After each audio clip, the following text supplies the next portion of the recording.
میں نے کہا کہ مجبوری اور بے وفائی میں فرق ہوتا ہے. ہم بہت ساری مجبوریوں کو بے وفائیوں کا نام دینے لگ رہے تھے، اور یہ فرق ہمارے صوفیہ بڑی وضاحت سے اس فرق کو بیان کرتے ہیں. امام شافعی رحمۃ اللہ تعالیٰ علیہ کے شاگرد ہیں امام احمد بن حنبل، اور امام احمد بن حنبل وہ عظیم ہستی ہیں. اللہ کے بندے کہتے ہیں جس بندے نے امام احمد بن حنبل سے پیار کیا وہ سمجھ لے اس نے رسول اللہ کی سنت سے پیار کیا. کیا بات تھی اس شخص کی. امام احمد بن حنبل ایک بڑی پروقار لیکن امام شافعی کے شاگرد تھے. امام احمد بن حنبل کی ایک ہی بیٹی تھی. وہ کہتی ہے میں نے اپنے ابا جی کو دو ہی کام کرتے دیکھا، سارا دن رسول اللہ کا دین پڑھاتے اور ساری رات مصلی پہ بیٹھ کے اللہ کی یاد میں اور نبی پاک کے درود و سلام میں مشغول رہتے. لیکن میں نے اپنے باپ کو ہمیشہ ایک کام کرتے دیکھا، دو مشغلے تھے، سارا دن دین پڑھانا، ساری رات عبادت اور حضور صلی اللہ علیہ وسلم پر درود و سلام میں گزارنا. ایک کام میں نے بڑا مستقل دیکھا کہ میرے ابا جی ہمیشہ اپنے استاد امام شافعی کے لیے دعا مانگا کرتے. کوئی بھی نیک عمل کرتے تو ہاتھ اٹھاتے تو پہلے امام شافعی کے لیے دعا مانگتے. اور بچی چھوٹی سی تھی، ابھی اس کی عمر اتنی نہیں تھی کہ بالغ ہو سکے، تو وہ کہتی ہے میں اکثر سوچا کرتی تھی کہ آخر وہ کتنا بڑا شخص ہے کہ جس کے لیے میرا والد، میں بیٹی ہوں، میرے لیے دعا بعد میں مانگتا ہے، اور ان کے لیے پہلے وہ کتنا بڑا شخص ہے. امام احمد بن حنبل رحمۃ اللہ علیہ بغداد میں رہتے تھے، امام شافعی قاہرہ میں رہتے، اور مہینوں کا سفر تھا، ممکن ہی نہیں تھا آنا جانا، ممکن ہی نہیں تھا. خیر ہے، امام ایک وقت ایسا بھی آیا، بیٹی کہتی ہے میری بڑی دعا تھی کہ کبھی میرے ابا جی کا استاد آئے، میں کبھی اس کاریگر کو بھی دیکھوں جس نے اس جیسا ہیرا تراشا ہے. دل کرتا تھا میں اس معمار کو بھی دیکھوں جتنی اتنے خوبصورت نقش و نگار والی عمارت بنائی ہے، میں اسے تو دیکھوں، دل بڑا کرتا تھا، میں دعا مانگتی تھی. خیر ایک دن امام شافعی کا خط آ ہی گیا، کہنے لگے احمد بن حنبل مجھے پتہ چلا ہے بغداد میں ایک محدث رہتے ہیں جو بڑے بوڑھے ہیں اور ان کے پاس نبی پاک کی ایک حدیث ہے، تو میں چاہتا ہوں کہ میں جلدی جلدی بغداد آؤں اور آ کے ان سے وہ حدیث حاصل کروں، وہ سنوں. روایت حدیث بہت بڑا مرتبہ ہوتا. خط آ گیا تو امام احمد بن حنبل تو گویا بات ہی اور طرح کی ہو گئی نا، وہ تو مسئلہ ہی اور طرح کا ہو گیا نا. میں کو جیتے میرا دل بر سونا تے میں کیوں کر اس نو بھاواں، ویڑے میرے وڑدا نہ ہی کئی لاکھ وسیلے پاواں. آج جب پتہ چلا نا تو حال بدل گیا. وہ تو وجد کرنے لگے امام احمد، بیٹی سے کہنے لگے بیٹی تیاری کر لے، ہر چیز نہیں ہونی چاہیے، میں تیرے ساتھ لگتا ہوں، صفائیاں مل کے کریں، آج رانائیاں بکھریں، جب وہ آئے گا تو پھر دیکھے گی دنیا کہ کس طرح کسی نے کسی کی عقیدت کی ہے. امام کو خط ملا، ادھر سے امام احمد بن حنبل رحمۃ اللہ تعالیٰ علیہ تیاری کرنے لگے اور امام شافعی چلنے لگے. جب چلے تو مہینوں کا سفر طے کر کے پہنچے. بچی کہتی ہے میرے دل کے اندر بہت بڑا زاویہ تھا، بہت بڑا، وہ بہت بڑے ہو گئے، کیا بات ہو. جب وہ تشریف لائے تو کہتی ہے میرے ابا جی جو تھے امام احمد بن حنبل رحمۃ اللہ علیہ وہ ایک چپاتی پوری نہیں کھایا کرتے تھے، آدھی روٹی ایک وقت میں ہوتی تھی اور زیادہ تر روزہ ہوتا تھا. فرماتی ہیں جب ان کے استاد آئے نا تو میں نے 8 روٹیاں پکا کے رکھی احتیاطاً، لیکن استاد صاحب ساری کھا گئے. میرا خیال تھا کہ وہ اگر آدھی کھاتے ہیں تو وہ آدھی سے آدھی کھاتے ہوگی، وہ ساری روٹی کھا گئے. فرماتے ہیں حد ہو گئی، میرے دل میں خیال تھا کہ میرے ابا جی ساری رات بیدار رہتے ہیں تو ان کے استاد مغرب سے ہی مصلی پہ بیٹھ جائیں گے، ان سے بھی زیادہ پرہیزگار ہوگا. لیکن میں نے عجیب منظر دیکھا کہ حضرت امام شافعی تشریف لائے، 8 روٹیاں کھائیں، عشاء کی نماز پڑھی اور لیٹ گئے. میرے ابا جی ساری رات نفل پڑھتے رہے، وہ ساری رات آرام کرتے رہے. میں نے تہجد کا پانی رکھ دیا تھا کہ سویرے اٹھیں گے امام شافعی تہجد میں تو وضو کریں گے، کہتے پانی بھی اسی طرح پڑا رہا، وہ کمبل میں رہے. فجر کا وقت ہوا تو امام احمد بن حنبل نے ان کے دروازے کے قریب ہو کے کہا حضرت جماعت کا وقت ہو گیا. کہتی بستر اتارا، وضو بھی نہیں کیا، مسجد چلے گئے، نماز پڑھ کے آ کے پھر لیٹ گئے. میرے ابا جی شراق چاش تک پھر مصلی پہ بیٹھے رہے. کہتی ہے میں بڑی بدگمان ہوں. پھر میں نے 1 منٹ کے لیے اپنے آپ کو سمجھایا کہ تھکے ہوئے تھے اس لیے آج عبادت نہیں کی، کل کریں گے. لیکن اگلا دن آیا تو انہوں نے پھر اسی طرح کھایا، ساری رات پھر اسی طرح رہے. فرماتی ہیں بس وہ آہستہ آہستہ 3-4 دنوں میں میرے ذہن میں جو زاویہ تھا وہ سارا زمیں بوس ہو۔ میں نے کہا نہیں، میرے ابا جی نے جس دور میں دیکھا تھا اس دور میں شاید حالات اور ہوں، آج تو اور ہے۔ فرماتی ہے 4-5 دن کے بعد وہ رخصت ہونے لگے، پردے کے پیچھے میں سن رہی تھی، میرے والد کہنے لگے حضور وقت کیسا گزرا؟ کہنے لگے یار تجھے کیا بتاؤں، 2-3 مہینے رستے میں آیا ہوں تو بچ بچ کے جان بچانے کے لیے 2-4 لقمے کھاتا رہا ہوں۔ پتہ نہیں لوگوں کا رزق کس طرح کا تھا، پتہ نہیں جانور بھی صحیح ذبح ہوئے تھے کہ نہیں ہوئے تھے۔ جب تیرے دسترخوان پہ آیا ہوں تو میں نے تجھے سینچا ہے، سوارا ہے، مجھے پتہ ہے تو ایک لقمہ بھی حرام نہیں رکھ سکتا، اور میں نے تیرے لنگر سے نور نکلتے دیکھا ہے، اور یہ وہ والا کھانا ہے جو اندر جا کے بوجھ نہیں بنتا، نور بنتا ہے۔ اس لیے میں تیرے رزق کو نور سمجھ کے کھاتا رہا ہوں، زندگی بھر کبھی 2 اکٹھی نہیں کھائی، پر یہاں 8-8 روٹیاں کھاتا رہا ہوں، یہاں اپنے گھر میں یا تیرے گھر میں، ورنہ رستے میں تو میں بڑا پریشان رہا۔ اور فرمانے لگے تجھے پتہ ہے کہ میں ساری رات کیا کرتا رہتا تھا؟ کہ حضور نہیں۔ فرمانے لگے جو تو عشاء کی نماز میں تلاوت کرتا تھا نا صورتوں کی، میں ساری رات بستر میں لیٹ کے ان کی تفسیر کرتا رہتا تھا، اور میں نے ایک ایک آیت کی 100 تفسیریں کی ہیں رات بھر جاگ کے، 100۔ تو نے دیکھا میں بغیر وضو چلا جاتا تھا سویرے؟ کہ حضور ہاں۔ فرماتے اس لیے کہ میرا وضو ٹوٹتا ہی نہیں تھا، میں ساری رات تفسیری نقطے بیان کرتا رہتا تھا۔ بیٹی کہتی انہوں نے 2 جملے کہے اور میں رونے لگی۔ میرے والد آئے تجھے کیا ہوا؟ میں نے کہا ابا جی میں کیا سمجھی تھی اور یہاں نکل کے آیا، آپ اگر ساری رات نفل پڑھتے ہو تو اپنی ذات کے لیے، اور امام شافعی ساری رات جاگ کے باتیں یاد کرتے ہیں اور پھر لوگوں کے سینوں میں اتارتے ہیں، صرف اپنے لیے نہیں، یہ تو رسول اللہ کی امت کے لیے زندہ ہے۔ میں کیا سمجھی تھی او بھائی، میں نے کہا مجبوری اور بے وفائی میں فرق ہوتا ہے، ذرا چھلکا اتار کے دیکھ تو صحیح، تجھے پتہ تو چلے اندر حالات کچے ہیں کہ پکے ہیں۔ ایک بزرگ ہمارے چینل کو لائک کریں، سبسکرائب کریں، اور مزید ہمیں کمنٹ سیکشن میں بتائیں کہ آپ کس طرح کی ویڈیوز دیکھنا پسند کرتے ہیں۔ جزاک اللہ۔ تھے شاہ بقی الدین ابن مخلد، وہ کہتے ہیں مجھے پتہ چلا کہ اس دور میں نبی کریم علیہ السلام کی حدیث جو سب سے بہترین پڑھاتے ہیں وہ امام احمد بن حنبل ہیں۔ ان کو حضور کی حدیث سے جو خاص شغف ہے وہ کسی اور کو نہیں۔ کہتے ہیں میرے دل میں لو لگ گئی، حالانکہ میں امیر گھرانے سے تھا۔ میں کشتی میں بیٹھا امام احمد بن حنبل کے پاس آنے کے لیے، رستے میں طوفان آ گیا، کشتی اچکولے کھانے لگی، کسی طریقے سے ایک جزیرے کے ساتھ جا کے کشتی لگی، ٹوٹ گئی، بکھر گئی، میں جزیرے پہ اتر گیا، اور بھی کئی لوگ تھے۔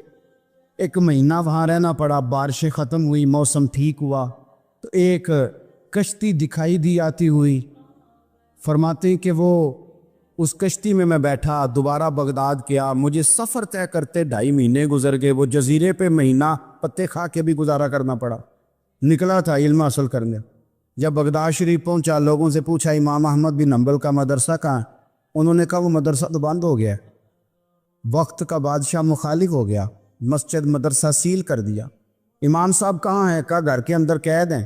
ان کے گھر کو سب جیل بنا دیا، چاروں جانب پولیس کھڑی ہے، اور ویسے بھی بغداد میں کرفیو ہے، ہر چوک چوراہے میں پولیس والے کھڑے ہیں۔ شاہ بقی الدین کہتے اتنا کچھ سننے کے باوجود بھی میرا جذبہ ٹھنڈا نہیں ہوا۔ وہ مہینے میں سفر کی صحبتیں، وہ سنا تھا کہ آستانہ یار دور ہے پر ہم نے بھی ٹھان لی تھی کہ جانا، وہ سنا تھا کہ آستانہ یار دور ہے پر ہم نے یہ ٹھان لی تھی کہ جانا ضرور ہے۔ کہتے پہنچ گئے، اب پتہ چلا کہ کرفیو ہے، سڑکوں پہ پولیس کھڑی ہے، گلیوں میں چوکوں چوراہوں میں پہرے ہیں، امام صاحب تک تو جا کوئی نہیں سکتا۔ کہتے میں نے ایک شخص کی منت کی، میں نے کہا کسی طریقے گاڑی بتا، کہنے لگا میں اشارہ بھی نہیں کر سکتا، سخت حالات ہیں، وہ کوئی طریقہ۔ میں نے جب زیادہ تڑپ کے کہا تو وہ شخص کہنے لگا میں ان کے گھر کے قریب تجھے لے جاؤں گا اور گزرتے وقت صرف آنکھ کا اشارہ کروں گا۔ کہتے میں نے کہا یہ بھی ٹھیک ہے۔ ان کے گھر کے تیری تلاش میں پھرے نا ہم جنگل پہاڑ اور دشت میں، ان کے دروازے کے قریب اس نے اشارہ کیا۔ شاہ بقی الدین کہتے ہیں کہ میں گھر دے کے آ گیا واپس۔ اب میں سوچنے لگا کہ کیسے امام صاحب تک پہنچنا ہے، بڑی تجویزیں سوچی، بڑی تجویزیں، کام والا بن جاؤں، پھیری لگانے لگ جاؤں، پھر سوچا کہ اگر میں کچھ بیچوں گا ریڑھی پہ رکھ کے تو کوئی خریدنے نکلے گا کوئی نہیں نکلے گا، کس طرح کروں کیا کروں، بڑی سوچیں، بالآخر میں نے طے کیا، اللہ اکبر، میں نے نہ کپڑے پھاڑ لیے، امامہ اتار دیا، فرماتے ہیں کہ ایک پیالہ مٹی کا خرید کے گلے میں رسی سے باندھ لیا، اور امام احمد بن حنبل کی 3 گلیوں پیچھے میں نے دروازہ صدا لگانی شروع کی، فقیر ہوں، اللہ کے نام پہ لینے آیا ہوں۔ کہتے ایک ایک دینار مانگتے مانگتے مانگتے مانگتے آزم یار منون دی خاطر اساں کی پیز بٹائے۔ کہتے ہیں مانگتے مانگتے نا میں امام احمد بن حنبل کے دروازے تک آیا، امیر گھر کا بچہ تھا، بڑے پیسے جیب میں ہوتے، امام کے دروازے پہ صدا لگائی، کوئی ہے اللہ کے نام پہ دینے والا؟ کہتے ہیں وہ نور بھرا دروازہ کھلا، ایک گورے مکھڑے والا، سفید داڑھی والا، سونے امامے والا، چمکدار آنکھیں، نورانی شباہت۔ کہتے امام احمد بن حنبل باہر آئے اور جیسے ایک دینار میرے پیالے میں ڈالنے لگے تو میں نے ہاتھ چوم کے کہا سونیا تیرے قربان جاؤں، میں دینار لینے نہیں آیا، محمد عربی کی حدیثیں سننے آیا۔ کہتے امام کی بھی آنکھیں کھل گئی، کہنے لگے اس حال میں اعظم یار مناؤن دی خاطر اور سانکی کی پیس بٹائے کا حضور کیا کرتا، یہی ایک طریقہ رہ گیا تھا، میں تو کہاں سے چلا ہوں، کہاں پہنچا ہوں، کیا کروں؟ امام صاحب فرمانے لگے پھر میں بھی بڑے دنوں سے پریشان تھا، کوئی سیکھنے والا نہیں مل رہا، تو مل گیا۔ کہنے لگا حضور میں روز آ جاؤں فقیر بن کے، آپ جتنا چاہیں 2 4 5 منٹ میں مجھے حدیثیں سنا دیں، میں اگلے دن یاد کر آیا کروں۔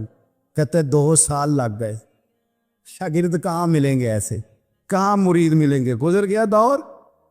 کہتے ہیں کہ میں نا ہر روز فقیر بن کے جاتا، 3 گلیاں پیچھے مانگنا شروع کرتا، کچھ حق نہ کرے، 2 سال دروازے پہ جاتا، آگے پیالہ کرتا، امام ایک دینار ڈالتے اور مصطفیٰ کی حدیثیں سناتے۔ کہتے ہیں حالات بدل گئے، 2 سال کے بعد حکومت بدل گئی، امام کا مدرسہ بحال ہو گیا، رش ہو گیا، بادشاہ بڑا عقیدت مند تھا جو نیا آیا، اس نے بڑا کر کے ادارہ بنا کے دیا، جس دن میں گیا تو رش لگا ہوا تھا۔ کہتے حالات بدلے تو ہم نے بھی کپڑے بدلے، ہم نے بھی دوبارہ سے دستار باندھی، اور کہتے ہیں بڑے لوگ بیٹھے ہوئے تھے، میں جب داخل ہوا نا تو امام اٹھ کے کھڑے ہوئے، آپ فرمانے لگے پتر ادھر آ، تو آگے آ کے بیٹھ، لوگ دین سیکھنے آتے ہیں، تو فقیر بن کے مانگنے آیا تھا، اور میں بھی باقیوں کو پڑھایا کرتا تھا، تجھے میں دیا کرتا تھا، اور اب باقی پڑھا کریں گے، تجھے دیا جائے گا، اور تجھے سینے سے نکال کے دیا کروں گا۔ زمانے بدل گئے، حالات بدل گئے، وہ شخص چلا گیا، کون حکمران تھا کون نہیں تھا، لیکن استاد شاگرد کے ادب کی داستان قیامت تک باقی رہے۔ یہ قیامت جب طبیعتوں میں احترام ہوتا ہے، جب ادب ہوتا ہے، آپ کو پتہ ہے نبی پاک صلی اللہ علیہ وسلم کو یہ ادب کتنا پیارا ہے، نبی پاک علیہ السلام اس احترام کے جذبے کو کتنا پسند کرتے ہیں، اللہ کے پیارے رسول صلی اللہ تعالیٰ علیہ وسلم اس جذبہ احترام سے کتنے راضی ہوتے ہیں، حضور کس قدر زیادہ چاہتے ہیں کہ میری امت ادب والی بنے۔ نبی پاک علیہ السلام ادب والے لوگوں کے بارے میں اتنے راضی ہیں، اتنے خوش ہیں، حضور اتنا نوازتے ہیں۔ میں نے یہ حدیث پڑھی تو یوں لگا کہ جیسے روح وجد کرنے لگی ہے۔ بہقی میں امام بہقی نے لکھی ہے، اللہ کے پیارے رسول علیہ السلام فرماتے ہیں جو چھوٹے پر شفقت کرے اور بڑے کا احترام کرے، اللہ اسے جنت میں میری سنگت عطا فرمائے گا۔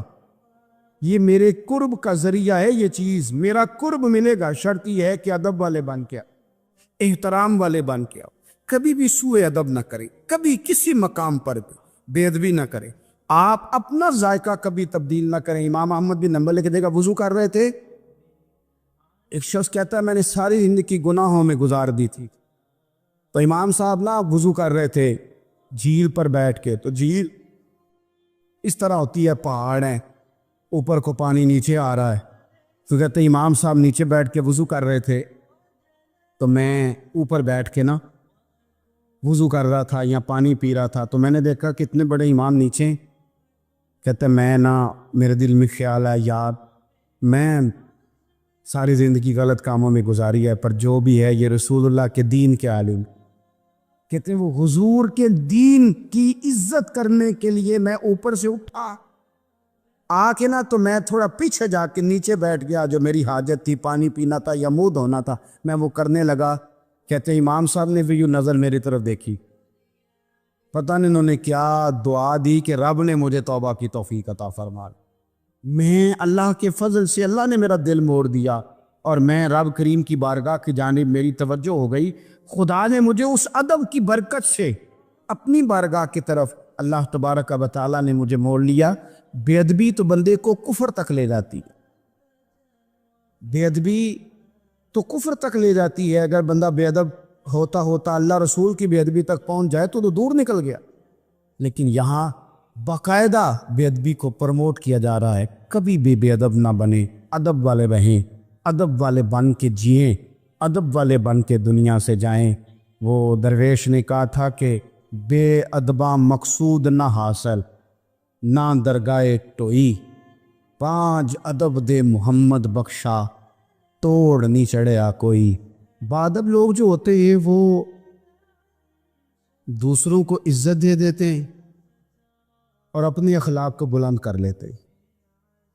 جب آپ کسی کا احترام کر رہے ہوتے ہیں تو آپ اسی کو نہیں کچھ دے رہے ہوتے، آپ اپنی عظمت کا بھی اظہار کر رہے ہوتے ہیں۔ کسی کو عزت دیتے وقت آپ کے اخلاق کا بھی پتہ چل رہا ہوتا ہے۔ اخلاقی قدریں مضبوط ہوتی ہے احترام کرنے سے۔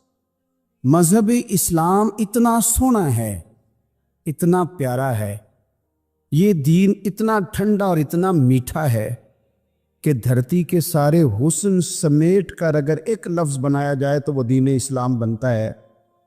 یہ دین اتنی خوبصورتیاں بانٹتا ہے، اگر دین اسلام کی مختلف تشریحات کرتے کرتے یہ کہہ دیا جائے نا کہ یہ دین ادب والا دین ہے، احترام والا دین ہے، توقیر والا دین ہے، ہر شخص کو مناسب عزت، یعنی نبی پاک علیہ السلام نے استاد کی عزت بیان کی، باپ کی عزت بیان کی، بوڑھے کی عزت بیان کی، امام کی عزت بیان کی، عالم کی عزت بیان کی۔ کچھ بھی نہیں تھا، بالکل ان پڑھ تھا، سادہ تھا، پر مزدوری کر رہا تھا، حلال کما رہا تھا، ہاتھوں پہ چھالے تھے، قربان جائیں۔ میرے محبوب نے فرمایا یہ جو حلال کما رہا ہے نا یہ بھی اللہ کا دوست ہے، اس کا بھی احترام بیان کر دیا، اس کا اکرام بھی بیان کر دیا۔ تو نے ہر شخص کی قسمت میں یہ عزت لکھی اور آخری خطبے کی صورت میں وصیت لکھی۔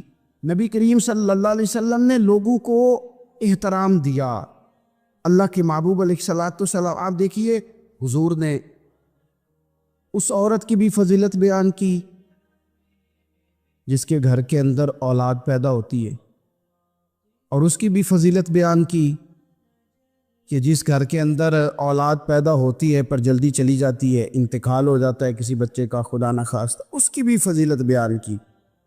جس کا خامند موجود ہے اور وہ خامند کی خدمت کرتی ہے، اور اس بیوی کی بھی فضیلت بیان کی جس کا خامند انتقال کر گیا پر وہ اپنے بچوں کی پرورش کرتی ہے۔ حضور فرماتے ہیں سب سے پہلے جنت میں مجھے وہ عورت نظر آئی۔ تو ہر شخص کے لیے حضور نے احترام بیان کیا، اکرام بیان کیا۔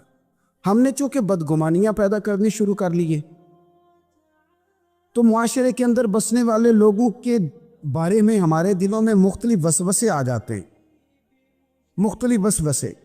کسی بھی شعبے کے کسی بھی آدمی کے بارے میں کوئی 2 4 5 باتیں اپنے ذہن میں اکٹھی کر کے یا کانوں میں کسی نے وہ بات ڈال دی تو ہم ذہن بنا لیتے ہیں کہ یہ گاڑیاں چلانے والے تو بندے ٹھیک ہی نہیں ہوتے، یہ جناب پولیس کے محکمے کے لوگ تو درست ہوتے ہی نہیں، فلانے محکمے کے لوگ تو ہوتے ہی خراب ہے، ذہن بن جاتا ہے۔ پھر آہستہ آہستہ ادب انسان کے دل سے رخصت ہوتا ہے۔ ہمیں دین نے ادب سکھایا، احترام سکھایا۔ میرے رسول کریم علیہ الصلاۃ والسلام کی وہ ذات بابرکات ہے، ہمیشہ یہ ہوتا تھا کہ چھوٹے بڑوں کا ادب سکھاتے تھے، پر یہ واحد دربار مصطفیٰ ہے کہ جس کے آداب خود رب کریم نے بیان فرمائے۔ فرمایا یا ایھا الذین آمنوا لا ترفعوا اصواتکم فوق صوت النبی آپ کبھی آیت کے انداز پر غور کرے، کہا اے ایمان والو تمہاری آوازیں میرے نبی کریم علیہ السلام کی آواز سے اونچی نہیں ہونی چاہیے۔ بندے کی آواز کا کوئی والیوم ہوتا ہے کہ اب 3 پہ آواز ہے؟ ٹیپ ریکارڈر کا تو والیوم ہوتا ہے نا کہ 1 پہ ہے، 2 پہ ہے، 6 پہ ہے۔ تو آواز کا والیوم ہوتا ہے کہ یہ کتنے پہ ہے؟ آواز تولی جا سکتی ہے کہ میری آواز کا وزن اس وقت 1.5 پاؤ ہے، آدھا کلو ہے، 5 چٹانک ہے، کوئی ہوتا ہے وزن؟ لیکن ہمیں بتایا گیا کہ بالکل وزن نہیں ہوتا، تولی نہیں جا سکتی، ماپی نہیں جا سکتی، پرکھی نہیں جا سکتی۔ لیکن جب تم نے دروازہ رسول پہ آنا ہے تو پھر آواز کو بھی تول کے آنا ہے، پھر لفظوں کو پرکھ کے آنا ہے، پھر جملے مرتب کر کے آنا، پھر ترتیب لگا کے آنا ہے، پھر تم نے وہاں سوچ سمجھ کے بات کرنا۔ ایک روایت میری نظر سے گزری اور کیا ہی انداز ہے، امام زرقانی نے لکھی۔ ایک صحابی ہیں حضرت ابو کرسافہ رضی اللہ تعالیٰ عنہ۔ حضرت ابو کرسافہ رضی اللہ تعالیٰ عنہ فرماتے ہیں میں چھوٹا تھا، میری اماں اور میری خالہ مجھے ساتھ لے گئیں۔ میں نے کہا کہاں جانا ہے؟ کہنے لگے آؤ نبی پاک کا کلمہ پڑھنے جانا ہے۔ پڑھیے درود شریف صلی اللہ ہو، سارے پڑھیے، پھر پڑھیے ایک دفعہ صلی اللہ تعالیٰ علیہ۔ حضور کا ذکر ہو تو فوراً درود پڑھنا چاہیے۔ نبی کریم علیہ السلام کی بارگاہ میں نا میری خالہ اور میری اماں دونوں مجھے ساتھ لے گئیں کلمہ پڑھنے۔ کہتے ہیں جب ہم حضور کی بارگاہ میں پہنچے، کلمہ پڑھا، واپس آئے تو میری اماں اور میری خالہ آپس میں بات کرنے لگیں۔ میری خالہ کہنے لگی تو نے دیکھا ہے ان کا بولنا کتنا مزیدار تھا؟ میری خالہ کہنے لگی تو نے تو وہ دیکھا لیکن وہ جو غلام آیا تھا اس کے ساتھ ان کا رویہ کتنا پیارا تھا۔ تو نے دیکھا جب وہ کھانا کھا رہے تھے تو پہلا خیال انہوں نے ہمارا کیا۔ بار بار وہ ان کا ذکر کرتی، کہتے آپس میں حضور کی شانیں بیان کرتی، میری اماں بھی میری خالہ بھی۔ بالآخر بات لمبی ہو گئی تو میری اماں بولی، کہنے لگی بس کر، ہم کتنی عظمتیں بیان کریں گے، مجھے تو 3 باتیں سمجھ میں آئی ہیں۔ کتنی؟ 3 باتیں مجھے سمجھ میں آئی ہیں۔ کہا وہ کیا؟ تو کہنے لگی ما رأینا مثل ھذا الرجل احسن وجھا ولا القى ثوبا ولا البنا کلاما۔ کہنے لگی مجھے تو 3 باتیں سمجھ میں آئی ہیں کہ نہ اتنا خوبصورت چہرے والا کوئی شخص دیکھا ہے، اور نہ اتنے صاف کپڑوں والا کو دیکھا ہے، اور نہ ہی اتنی میٹھی بولی بولنے والا کوئی دیکھا ہے۔ تینوں باتوں کی کمال ہے، ظاہری حسن بھی کمال، کپڑوں کی صفائی بھی کمال، اور رسول پاک کا بولنا بھی کمال، لب و لہجے میں مٹھاس بھی خوبصورتی والی۔ یہ اصل حسن ہے کہ ظاہراً بھی انسان بڑا منزہ ہو، باطناً بھی بڑا صاف ستھرا ہو۔ میرے رسول پاک علیہ الصلاۃ والسلام کا طریقہ مبارکہ پتہ کیا تھا؟ حضور صلی اللہ تعالیٰ علیہ وآلہ وسلم جب مسجد میں نماز پڑھ لیتے تو حضرت جعفہ رضی اللہ تعالیٰ عنہ فرماتے، بخاری کی حدیث ہے، فرماتے میں مدینہ شریف میں آیا تو حضور نماز پڑھ لیتے تو صحابہ نبی پاک کے پاس آتے اور حضور کا دست مبارک پکڑ کے پہلے چومتے پھر چہروں پہ ملتے، پہلے چومتے پھر چہروں پر۔ نبی پاک کے صحابہ حضور کے قدم بھی چوما کرتے، قدموں میں جھکا کرتے تھے۔ یہ تو بھائی اس وقت پتہ چلتا ہے جب کسی سے پیار ہو جاتا ہے، جب کسی بندے سے۔ میں اکثر مثال دیا کرتا ہوں اکثر کہ کسی کا بچہ پیشاب کرے تو کہہ آتی ہے، الٹی آتی ہے، لیکن اپنا بچہ بالوں میں بھی کر دیتا ہے، پھر کوئی کہہ نہیں آتی چونکہ اپنا ہے نا، پیار ہو گیا ہے نا۔ اب وہ کیفیت جب کسی سے محبت ہو جاتی ہے نا تو کچھ چیزیں صرف سمجھنے کی نہیں، کچھ چیزیں ایسی ہوتی ہیں جو محسوس کرنے والی ہوتی۔ اس نے کہا تھا عشق ایک ڈھونگ ہے، میں نے کہا تجھے عشق ہو خدا کرے، پھر کوئی تجھے اس سے جدا کرے، تو اسے تسبیحوں پہ پڑھا کرے، تو اسی کا نام جپا کرے، تو گلی گلی پھرا کرے، پھر میں کہوں کہ عشق ایک ڈھونگ ہے اور تو نہیں کہا کرے، پھر میں کہوں کہ عشق ایک ڈھونگ ہے اور تو، اس نے کہا تھا عشق ایک ڈھونگ ہے تو میں نے کہا تجھے عشق ہو خدا کرے۔ بھائی یاد رکھو جب انسان کو محبت ہوتی ہے تو پھر اس کے انداز بدل جاتے ہیں، اس کے طور طریقے تبدیل ہو جاتے ہیں۔ وہ میں اکثر ایک بات کہا کرتا ہوں، میں کہتا ہوں بچہ باہر سے برگر کھا کے آ جاتا ہے رات کو، اماں کہتی بیٹے روٹی کھا لو، کہنا تو سب وہ بھی پکائی میں نہیں کھانی، حالانکہ برگر کھا آیا ہے، دور سے کھا آیا ہے، تو اماں اس کو کہتی ہے پھر میں سوئیاں نہ بنا دوں تھوڑی سی اپنے بیٹے کو، فٹافٹ چاول نہ تجھے ابال دوں، ساتھ میں باریک دال بنا دیتی، کہتا نہیں میری مرضی کا پکاتے ہی نہیں، میں نے نہیں کھانا ایسے۔ اب ابا جو ہے نا، ابا وہ اماں کو سمجھا رہا، کہتا چھڈ پر آپ بھوک لگے گی تھی آپ ہی کھا لے گا، تو نہ ایڈی ٹینشن لے ایم ہی پہ تینوں ستاندا ہے۔ اماں کیا کہتی ہے؟ کہتی نہیں مجھے نیند نہیں آ رہی، کہ کھائے گا تو سکون آئے گا۔ اب اس کو آپ لاکھوں دلیلیں دیں کہ سیانا بیان ہے، بچہ نہیں ہے، 22 سال کا ہے، 24 سال کا، چھوڑ تو کیا کر رہی ہے؟ لیکن اماں کو کوئی سمجھا سکتا؟ کیوں نہیں سمجھا سکتا؟ کہ اسے اپنے بیٹے سے پیار بڑھا، وہ کیا کرے، وہ مجبور ہے، اس کے دل کی کیفیت اس طرح کی ہے کہ کوئی دنیا کی طاقت اسے سمجھا سکتی؟ سوال ہی نہیں پیدا ہوتا کوئی اسے سمجھا سکے۔ یہ ممکن کیسے ہو، کیسے سکتا ہے؟ یہ محبت ہے۔ میرے رسول پاک علیہ السلام کے صحابی حضرت جعفہ فرماتے ہیں میں حضور کی بارگاہ میں آیا تو صحابہ کیا کرتے؟ نبی پاک کا دست مبارک پکڑتے، پہلے چومتے پھر چہرے پہ ملتے، بخاری ہے۔ فرماتے میں نے کہا یہ کیا کر رہے ہیں؟ پھر اچانک میرا بھی دل کیا ذرا کر کے تو دیکھو، کچھ چیزیں چکھنے پہ پتہ لگتا ہے کتنی مزیدار ہے۔ کہتے میں بھی قریب گیا، حضور کے دست مبارک میں نے ہاتھ ڈالا، فرماتے ہاتھ پکڑا ہی تھا کہ نبی پاک کا ہاتھ برف سے بھی زیادہ ٹھنڈا۔ فرماتے پھر میں نے پکڑ کے چہرے پہ ملا تو کستوری سے زیادہ خوشبو آ رہی تھی دست مبارک۔ فرماتے ہیں اب میرا چھوڑنے کو دل ہی نہیں کر رہا تھا، اب میری طبیعت نہیں مان رہی تھی۔ میرے نبی کریم علیہ السلام اللہ کی دلیل ہیں، ہر پاکیزگی، ہر حسن، ہر کیف اللہ نے اپنے رسول کو عطا فرمایا۔ دنیا کی جتنی غلاظتیں تھیں جب کوئی حضور کے قریب جاتا تھا تو ساری غلاظتیں دور ہو جاتی۔ کما ارسلنا فیکم رسولا منکم یتلو علیکم آیاتنا ویزکیکم، اللہ فرماتے ہیں میرے محبوب تم پر میری آیتیں پڑھیں گے اور تمہیں پاک فرما دے گا، تمہاری ساری ناپاکیاں نبی پاک دور کر دے، ہر غلاظت تم سے دور ہٹ جائے۔ ایک صحابی ہے حضرت شیبہ بن عثمان رضی اللہ تعالی عنہ، وہ کہتے ہیں میرے والد کو اور میرے چچا کو مسلمانوں نے احد میں قتل کر دیا تھا، میرے دل میں بڑا غصہ تھا، بڑا جلال تھا کہ کبھی مجھے موقع ملے تو میں بدلہ لوں گا۔ کہتے فتح مکہ کے بعد نبی پاک علیہ السلام حوازن کی جنگ کے لیے نکلے، مجھے پتہ چلا حضور جا رہے ہیں تو میرے اندر شعلے بھڑک رہے تھے انتقام کے۔ روز میں منصوبہ بندی کرتا، پلاننگ کرتا کہ کسی طریقے سے میں ان تک پہنچوں گا اور بدلہ لوں گا۔ کہتے ہیں نبی کریم علیہ السلام نا حوازن کے لیے پہنچ چکے تھے، فرماتے ہیں میں بھی جنگ میں جا کے شریک ہو گیا اور میں نے طریقہ اس طرح کا اختیار کیا کہ کسی طریقے میں حضور تک پہنچ جاؤں۔ سمجھ آ رہی ہے میری بات کی؟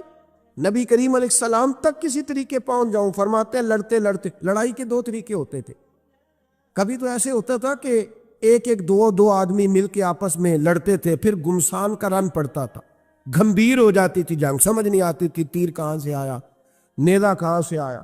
فرماتے جب گمسان کا رن پڑا نا، مجھے موقع مل گیا، میں حضور کے قریب پہنچ گیا۔ حضرت شیبہ بن عثمان رضی اللہ تعالیٰ عنہ کہتے جب میں پہنچ گیا تو میں نے نا دیکھا کہ اب حضور کے قریب لوگ نہیں ہیں۔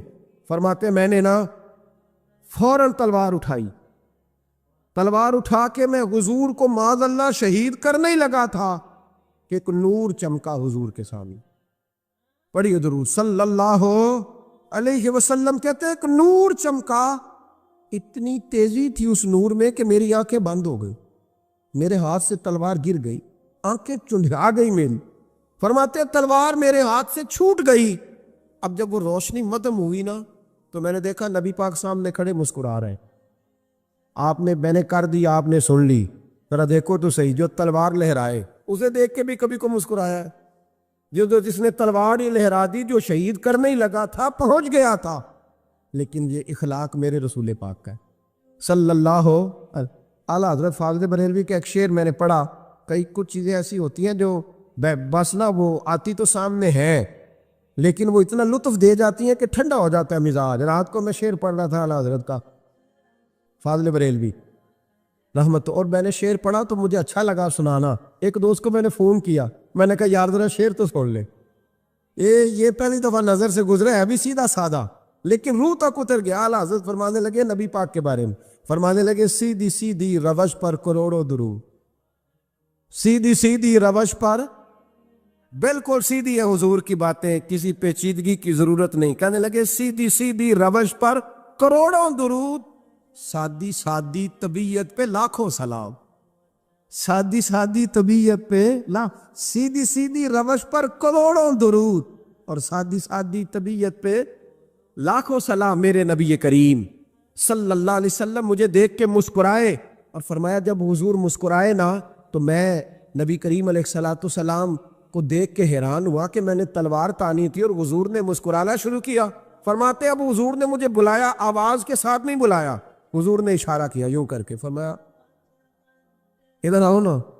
فرماتے مجھے اب یہ بھی سمجھ نہیں آئی کہ کس نے مجھے اٹھا کے حضور کے قریب کر دیا۔ فرماتے میں نبی کریم کے قریب گیا تو حضور نے میرے دل پر 3 تھپکیاں دی۔ ایک تھپڑ ہوتا ہے، ایک تھپکی ہوتی، پتہ ہے نا فرق کا؟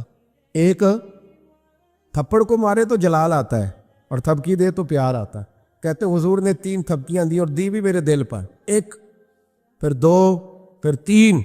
کہتے پہلی تھپکی دی تو میرے اندر سے کفر نکل گئی، دوسری تھپکی دی تو میرے اندر ایمان داخل ہو گیا، اور تیسری تھپکی جب نبی پاک علیہ السلام نے دی تو مجھے ہر چیز سے بڑھ کر رسول اللہ سے پیار ہو گیا، محبت ہو گئی نبی کریم سے۔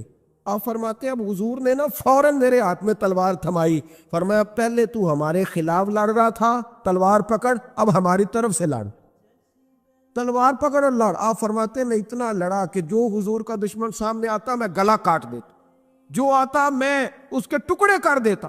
فرماتے ہیں پہلے میں باپ کا بدلہ لینے آیا تھا، اور اب میرا یہ حال ہے کہ اگر میرا باپ بھی سامنے آئے گا تو میں اس کا بھی گلا کاٹ دوں گا، لیکن حضور کے قریب کسی کو جانے نہیں دوں گا۔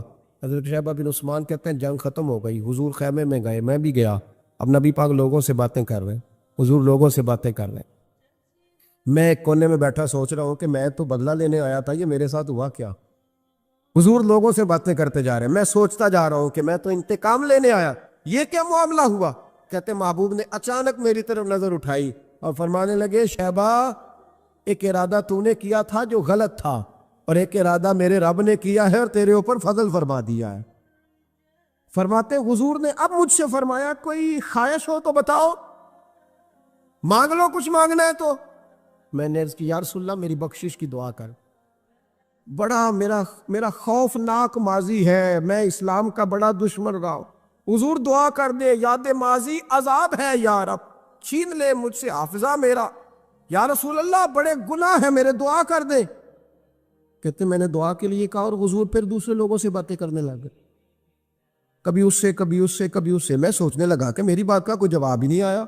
جب تو 3 بار میں نے سوچا تو میرے کریم نے پھر توجہ میری جانب کی اور فرمایا تو نے بخشش کی دعا کا کہا تھا، میں نے سن لیا ہے، رب کریم نے تیری بخشش فرما دی ہے، اللہ نے تجھے بخش دیا، تیری خطائیں رب کریم نے معاف کر دی۔ نبی پاک کے دست مبارک کی برکت، رسول پاک ایک صحابی تھے حضرت فرقد ان کا نام تھا رضی اللہ تعالی۔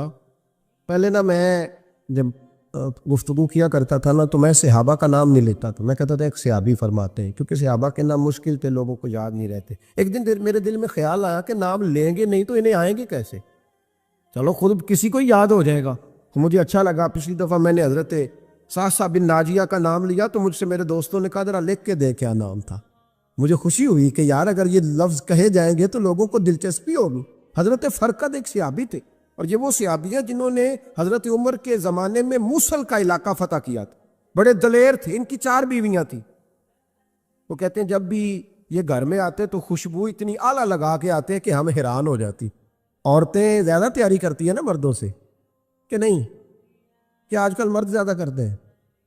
چلو میں انداز چھوڑو، میں اپنی اصلاح کرنا، تسی دوواں گلاں تے انجن کیتا ہے، اب پتہ نہیں سچ کیا ہے، کون زیادہ تیاری کرتا ہے؟ چلو بیٹھے جو مرد نے، ویسے میرے پاس جو اخباری تراشے ہیں ان میں یہ لکھا ہے کہ آج کل مردوں کے میک اپ پہ زیادہ خرچ آنے لگے، یہ تحقیقی رپورٹ ہے، اور پاکستان میں سب سے زیادہ جو اخراجات ہیں وہ میک اپ کے سامان کے ہیں۔ پہلے لڑکیاں بیوٹی پارلر جاتی تھی، اب لڑکے بھی جاتے ہیں، پہلے صرف دلہن جاتی تھی، اب سارا خاندان جاتا۔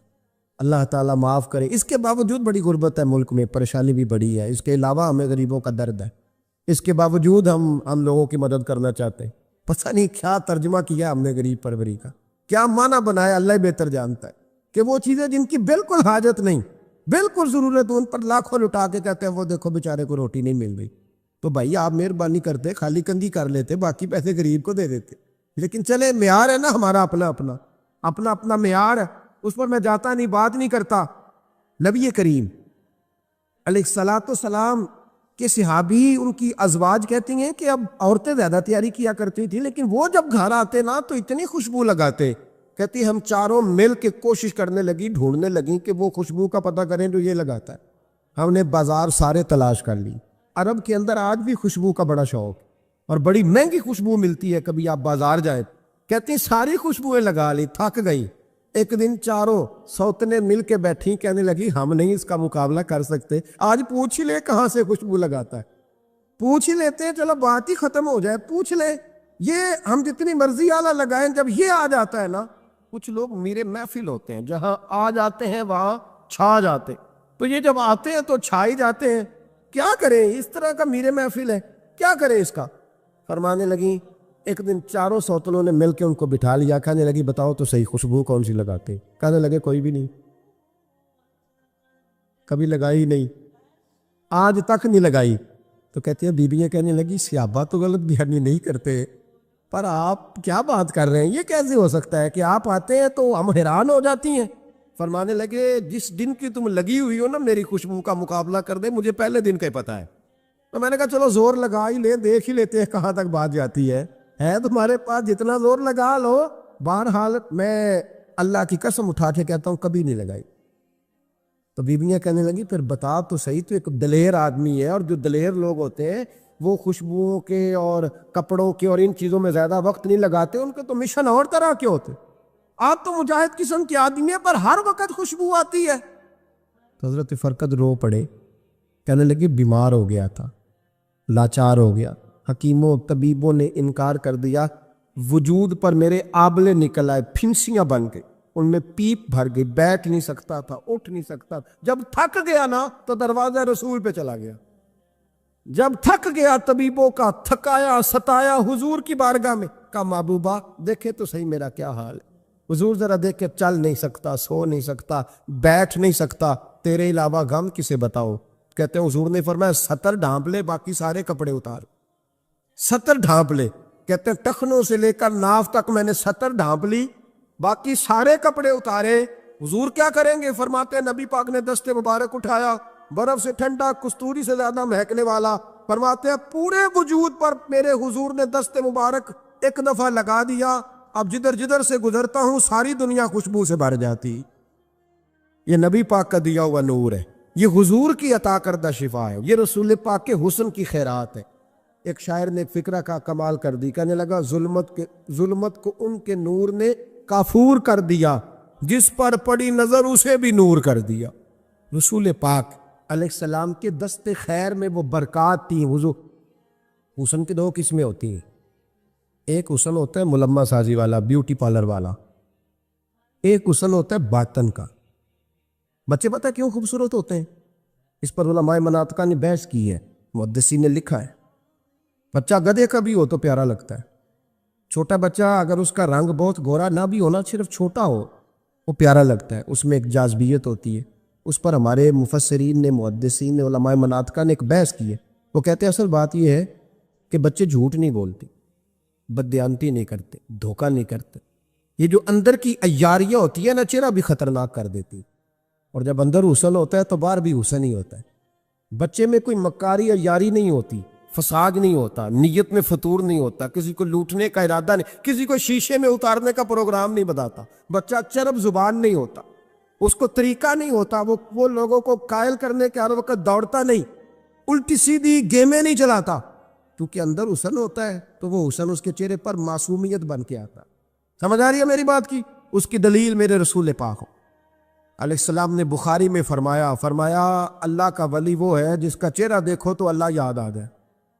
اب یہاں یہ نہیں فرمایا گورا چٹا ہو, خوبصورت ہو, بس اس کے چہرے میں معصومیت ہوتی, وہ سچا ہوتا ہے, وہ کھرا ہوتا, اس کا حسن چہرے پہ آتا ہے.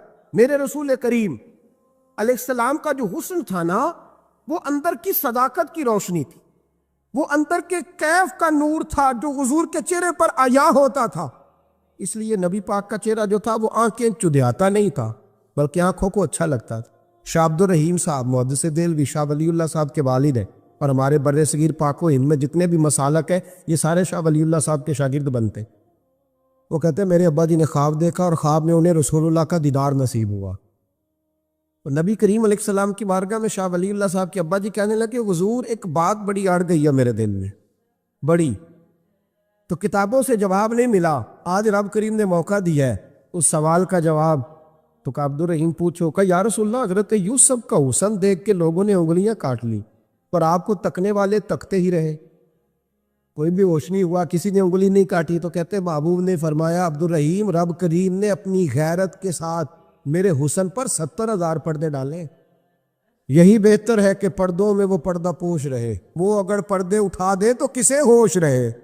فرمایا 70,000 پردوں میں چھپا ہوا حسن ہے, ورنہ کسی کی طاقت تھی کوئی بات کر سکتا, جرت تھی کسی شخص کی. میرے حبیب پاک سید عالم حضرت عبداللہ ابن سلام رضی اللہ تعالیٰ عنہ اہل یہود کے بڑے عالم تھے. فرماتے میں تورات زبور انجیل کا جاننے والا تھا. جس دن حضور مدینہ طیبہ کسوا نامی اونٹنی پر بیٹھے تھے, میں حضور سے مناظرہ کرنے بحث کرنے آیا. میرے ساتھ میرے شاگرد تھے, ارادہ تھا بحث کروں گا, نبی پاک کو بڑے معاذ اللہ کڑوے کڑوے سوال کروں گا. کہتے حضور بیٹھے تھے کسوا نامی اونٹنی پہ اور گردن مبارک جھکی ہوئی, ہونٹوں پر حضور کے زیر لب ہلکی سی مسکراہٹ تھی. نبی پاک تھوڑا بولتے تھے پر جتنا بولتے تھے وہ دلوں میں اترتا جاتا تھا. فرماتے میں جب گیا نا, میرے شاگرد ساتھ تھے, مناظرہ کرنے گیا, مناظرہ شاگرد ساتھ تھے. فرماتے میں بڑے سوالات تیار کر کے گیا پر حضور گھوڑے پہ بیٹھے تھے. 2 باتیں میں نے سنی. حضور نے فرمایا رشتہ داروں سے اچھا سلوک کرو, اپنے غلاموں کا خیال کرو. کہتے وہ شاگرد مجھے دھکے دینے لگے, کہنے لگے چلو استاد جی آگے ہو, کرو سوال, چلو نا آگے بڑھو نا آگے. یہ کئی دفعہ نعرے لگانے والے بھی مروا دیتے ہیں نا, چلو نا چلو آگے چلو, بڑھو آگے, کرو بات, آؤ نا.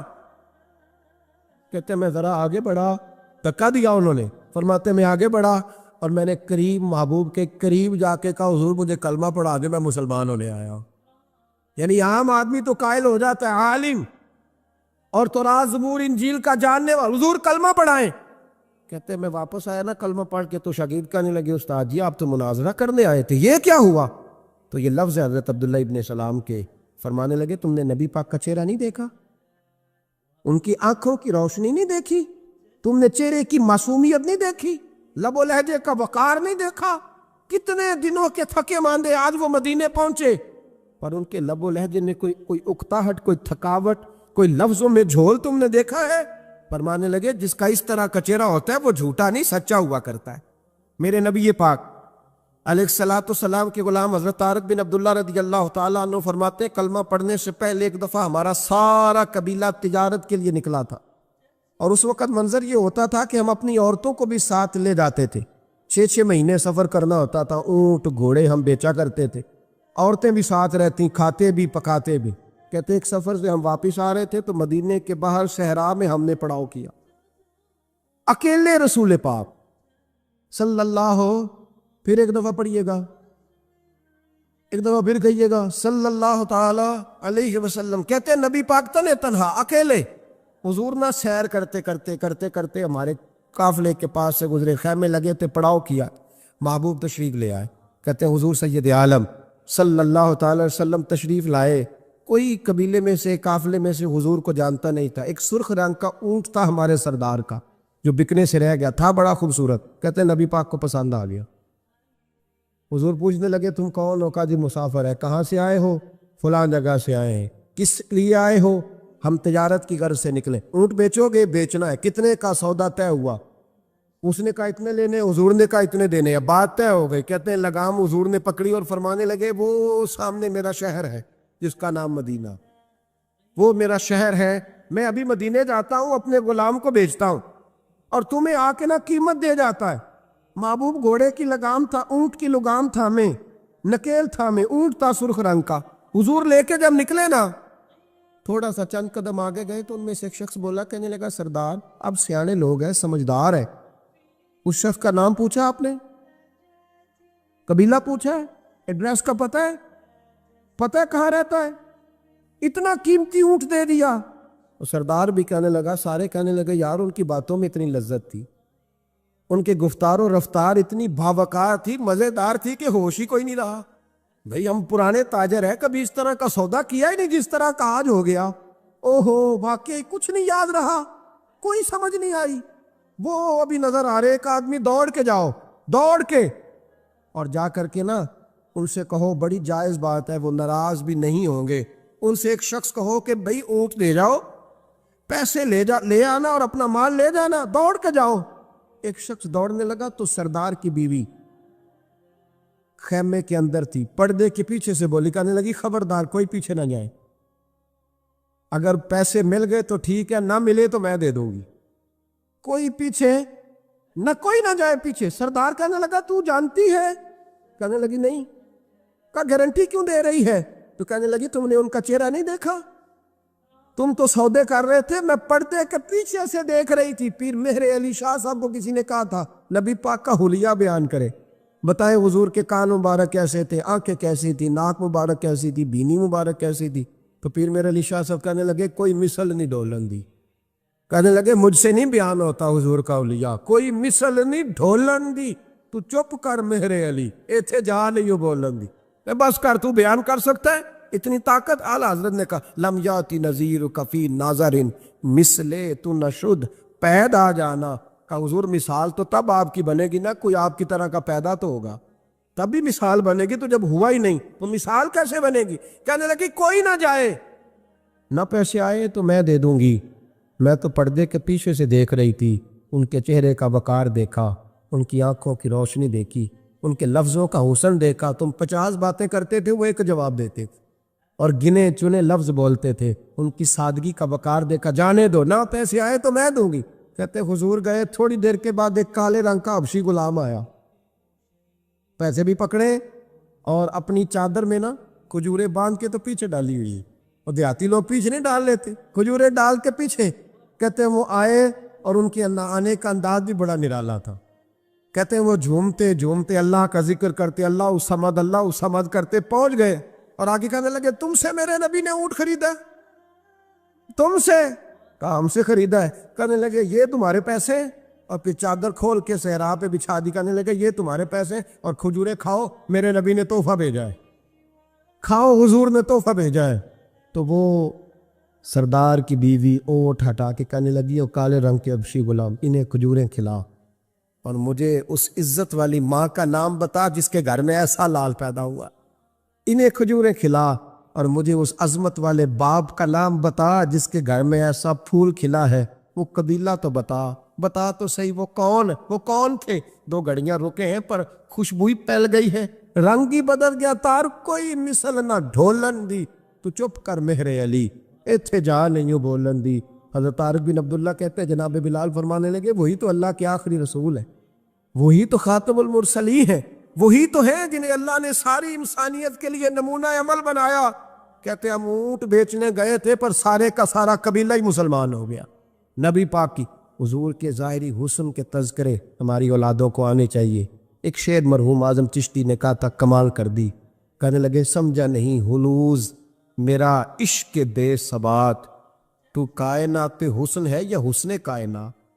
میں آج تک سمجھ نہیں سکا، سمجھا نہیں ہنوز میرا عشق بے ثبات، تو کائنات حسن ہے یا حسن کائنات۔ بھائیو وہ سارے طریقے اپناؤ جو رسول پاک نے عطا فرمائے، حسن بھی نبی پاک کے طریقوں میں ہے، پاکیزگی بھی نبی پاک کے طریقوں میں ہے، بقا بھی حضور کے۔ اور جو چاہتا ہے نا دنیا میں سب سے خوبصورت بن جائے، نظر آئے، اور اس کی خوشبو سے لوگوں کے دل ٹھنڈے ہوں، وہی طریقہ اپنائے جو میرے نبی نے عطا کیا ہے۔ آخر دعوانا ان الحمدللہ رب العالمین۔